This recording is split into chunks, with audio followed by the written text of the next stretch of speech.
अस्सलाम वालेकुम students, this is जमाल्ला। आप देख रहे हैं मोरो अकेडमी। आज हम क्लास फर्स्ट ईयर से चैप्टर नंबर 4 का एक और टॉपिक करने जा रहे हैं जिसका नाम है इलेक्ट्रॉन ट्रांसपोर्ट चेन।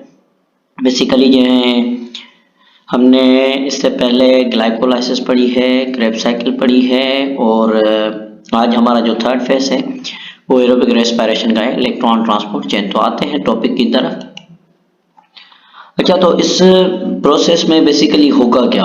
तो इस प्रोसेस में हमारी जो NADH और FADH जो वहाँ पे बनी थी वो सारी की सारी इधर यूज की जाएंगी और हमारे लिए क्या करेंगे, ATP बनाएंगी। और ये जो ATP बनेगी तो ये ऑक्सीडेशन प्रोसेस होगा। तो इस वजह से इसमें जितनी भी ATP बनेगी उसको हम कहेंगे ऑक्सीडेटिव फॉस्फोराइलेशन। अब देखते हैं क्या है, कहाँ पे होता है ये प्रोसेस, कैसे होता है, कितनी ATPs बनेंगी, कितनी NADH वगैरह बनेगी, ये सारी चीजें हम इसके अंदर पढ़ेंगे। तो टॉपिक का नाम है इलेक्ट्रॉन ट्रांसपोर्ट चेन।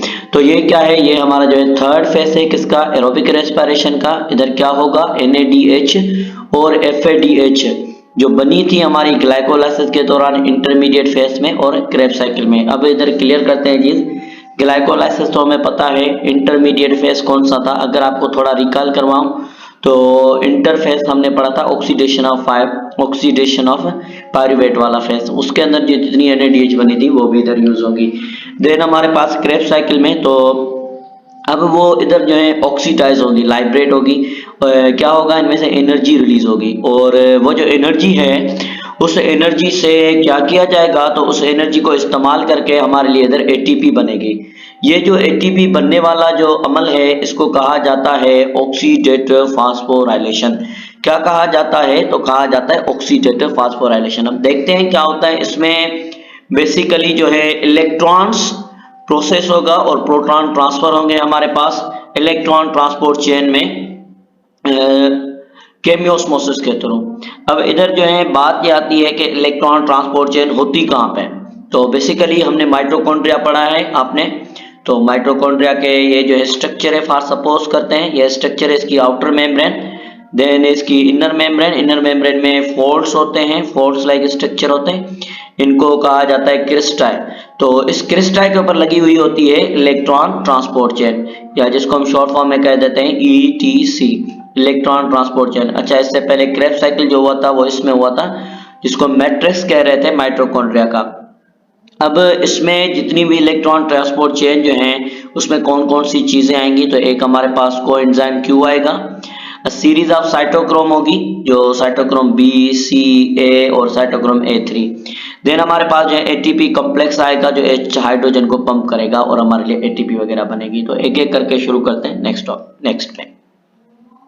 तो ये हमारे पास जो है पूरा प्रोसेस बताया गया है कि हमारे पास कैसे होती है। ग्लाइकोलाइसिस हमें ऑलरेडी पता है कहाँ पे होती है, तो it takes place in the cytosol of the cell.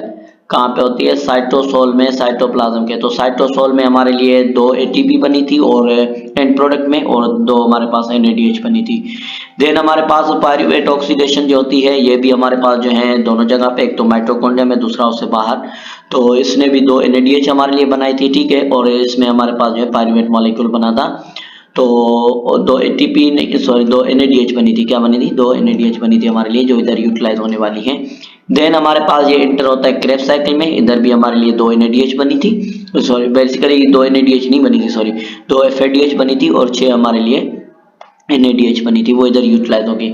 ये पूरा प्रोसेस हमारा जो है कहाँ पे होने वाला है, अब ये पूरा प्रोसेस इन फोल्ड्स के ऊपर होने वाला है। ये जो फोल्ड्स हमें नजर आ रहे हैं, ठीक है, अगर थोड़ा इनको और थोड़ा क्लियर करने की कोशिश करें तो दूसरी कोई पेन उठा लेते हैं, ये इसके ऊपर होगा। ये इलेक्ट्रॉन ट्रांसपोर्ट चेन इधर लगी हुई है माइटोकॉन्ड्रिया के अंदर। तो हमारे पास बात आती है, तो ये हमारे पास पूरी चेन है, ये मेम्ब्रेन है माइटोकॉन्ड्रिया की, ठीक है, और इसके ऊपर लगे हुए हमारे पास कुछ इलेक्ट्रॉन ट्रांसपोर्ट चेन है, ये इनर है, ये आउटर है, ठीक है। तो इधर लगी हुई है हमारे पास माइटोकॉन्ड्रिया के ये इलेक्ट्रॉन ट्रांसपोर्ट चेन। ये हमारे पास जो है NAD हाइड्रोजनेज है, ये हाइड्रोजन रिमूव करवाएगा NADH से, ठीक है। ये NADH आया,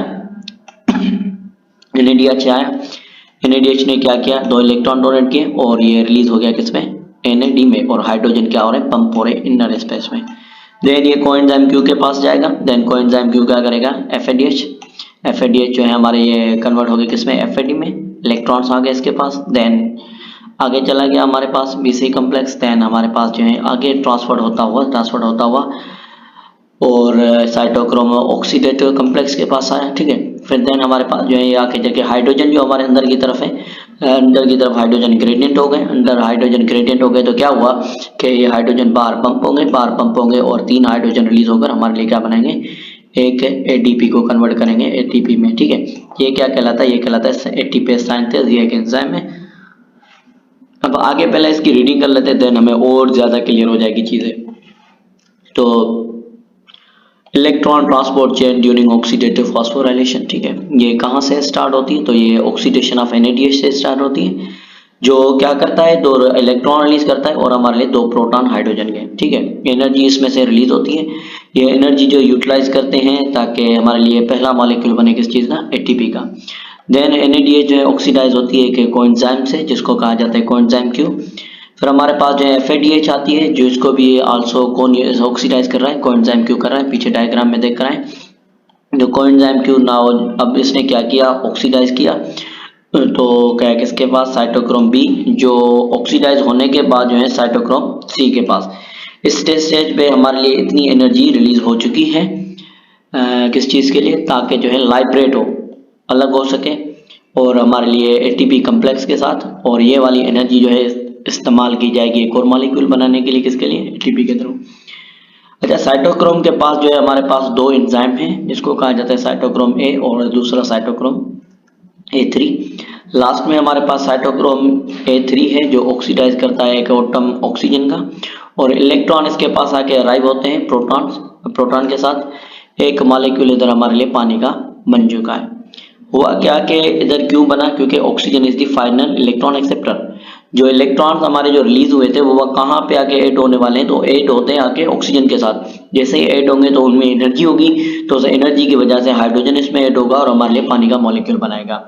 या इसके अलावा एनर्जी जो हमारे पास है वो लाइब्रेट हुई, वो क्या करती है, वो भी एटीपीएस कम्प्लेक्स के साथ, एटीपी सिंथेस के साथ जो है ऐड होती है या उसके साथ मिलती है, और फाइनल हमारे लिए एटीपी का मॉलिक्यूल बनता है एक NADH2 से। अच्छा, इधर एक क्लियर है चीज के हमारी जो एक NADH है ये कितने मॉलिक्यूल बनाएगी, तो एक NADH हमारे लिए 3 ATPs बनाएंगे। कितनी ATP बनाएंगे, 3।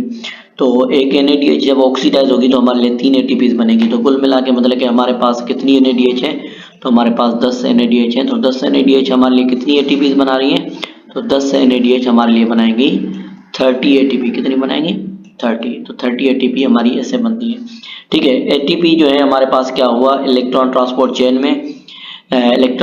चेन में प्रेजेंस ऑफ ऑक्सीजन की वजह से हो रही है, तो इसको हम कहते हैं ऑक्सीडेटिव फास्फोराइलेशन। क्या कहते हैं, ऑक्सीडेशन फास्फोराइलेशन, ठीक है। तो जैसा कि ऑलरेडी हम पढ़कर आए कि ये 3 स्टेप्स में होती है। ये कहाँ पे हो रहा है, तो इंटर मेम्ब्रेन क्रिस्टा है, ऑलरेडी मैंने आपको बताया कि ये कहाँ पे होगा, ठीक है। कंप्लीट ऑक्सीडेशन ग्लूकोज मॉलिक्यूल की आपके लिए क्या बनाएगी, 36 से ATP बनाएगी, ठीक है, जो रिलीज हुई थी साइटोप्लाज्म में available for different metabolic reaction के लिए। अच्छा, इधर हमारी बुक में जो है बेसिकली एक 2 चीजें नहीं है, जो FADH, ठीक है। अब थोड़ा आते हैं वापसी डायग्राम की तरफ। तो ये हमारे पास है NADH डिहाइड्रोजनेस, ठीक है। इसने क्या किया, इसने इसको हाइड्रोजन इधर रिलीज किए तो ऑक्सीडाइज हुआ, बेसिकली NAD में कन्वर्ट हो गया, और ये इलेक्ट्रॉन्स जो हैं, इलेक्ट्रॉन्स के एनर्जी को यूज करके हाइड्रोजन अंदर पंप किया गया। बेसिकली हमारी बुक में लिखा हुआ है कि कोएंजाइम Q क्या करता है, ये कोएंजाइम Q जो है NADH को भी ऑक्सीडाइज कर रहा है और FADH को भी, तो इधर से हाइड्रोजन अंदर की तरफ आएंगे, FADH भी ऑक्सीडाइज हो गया। कहने की बात यह है कि इधर से हमारे पास हाइड्रोजन इलेक्ट्रॉन ऐसे ट्रांसपोर्ट होते जाएंगे, ठीक है। देखें इधर से आए इलेक्ट्रॉन, ठीक है, देन Q के पास फिर हमारे पास दूसरे BC कम्प्लेक्स पर, फिर देन C के पास, देन हमारे पास AE, इसके पास ये जो थर्ड वाला हमारा है जिसको हम कहते हैं साइटोक्रोम ऑक्सीडेटिव कॉम्प्लेक्स। अब इधर ऑक्सीजन आया, ऑक्सीजन जो है ये हमारा पहुंच गया, इसको जो है फाइनल एक्सेप्टर है हाइड्रोजन का या इलेक्ट्रॉन्स का, इसने इलेक्ट्रॉन्स गेन किए, फाइनल के साथ इसके साथ ऐड हुए, और क्या हुआ, तो हाइड्रोजन इसके साथ ऐड हुए और हमारे लिए इसने क्या बना दिया, हमारे लिए इसने पानी का मॉलिक्यूल बना दिया। लेकिन हमारी जो हाइड्रोजन ग्रेडियंट है, देखिए हाइड्रोजन ग्रेडियंट अभी कहाँ पे, तो हाइड्रोजन ग्रेडियंट हमारे पास अंदर ज्यादा है, तो क्या होगा, एक NADH कंज्यूम होगी तो इधर से हमारे से 3 हाइड्रोजन एक बार रिलीज होंगे तो हमारे लिए एक ATP बनाएंगे, फिर अगेन 3, तो इसी तरीके से एक NADH का मॉलिक्यूल हमारे लिए कितनी ATP बनाएगा, 3 ATP बनाएगा। एज ऑलरेडी हम पढ़कर आएंगे 10 NADH ऑलरेडी हमारे पास बनी हुई थी। ठीक है, तो उसने कितनी बनाई 30 एटीपीज। ठीक है, 30 एटीपी इसमें बनती हैं सिर्फ, और उसके साथ एफएडीएच का एक मॉलिक्यूल हमारे लिए 2 एटीपी बनाता है। तो सेम वही वाला प्रोसेस होगा, इलेक्ट्रॉन इधर जाके डोनेट करेगा, पानी बनेगा मॉलिक्यूल और हाइड्रोजन ग्रेडियंट अंदर होगी। तो एक एफएडीएच का मॉलिक्यूल हमारे लिए कितनी एटीपी बनाएगा 2। तो 2 को 2 से मल्टीप्लाई करें तो कितनी हो जाएगी 4। 4 प्लस 30, तो 34 तो हमारी बन रही है इलेक्ट्रॉन ट्रांसपोर्ट चेन में। अब इधर हमारी बुक में लिखा हुआ है कि 36 एटीपीज बनती है। बेसिकली 36 एटीपीज नहीं बनती, 38 एटीपीज बनती है। कितनी बनती है 38 एटीपी। अब सवाल आता है कि कैसे ग्लूकोज टूटेगा तो 38 कैसे बनती है। तो थोड़ा रिकॉल करते हैं तो पता चलता है कि ग्लाइकोलाइसिस में हमारे पास 2 एटीपी बनी थी। ठीक है, देन क्रेब्स साइकिल में हमारे पास 2 एटीपी बनी थी। देन 34 हमारी कहाँ पे बन रही है इलेक्ट्रॉन ट्रांसपोर्ट चेन में बन रही है। तो कितनी हो गई, तो ये हमारे पास हो गई 38 एटीपी। अब सवाल ये है कि अगर ये 38 एटीपी बन रही है तो फिर हमारी बुक में 36 क्यों है। वो इस वजह से है क्योंकि ये हमारा जो बुक है उसमें इसने ग्लाइकोलाइसिस की नहीं काउंट की। क्यों नहीं काउंट की, क्योंकि ग्लाइकोलाइसिस हमारा जो है एनारोबिकली रेस्पिरेशन के थ्रू होता है, इसमें ऑक्सीजन की जरूरत नहीं होती, इस वजह से इसको काउंट नहीं किया गया। तो इधर हमारा जो है ये टॉपिक कंप्लीट होता है। तो इंशाल्लाह मिलते हैं नेक्स्ट टॉपिक में, तब तक के लिए अल्लाह हाफिज।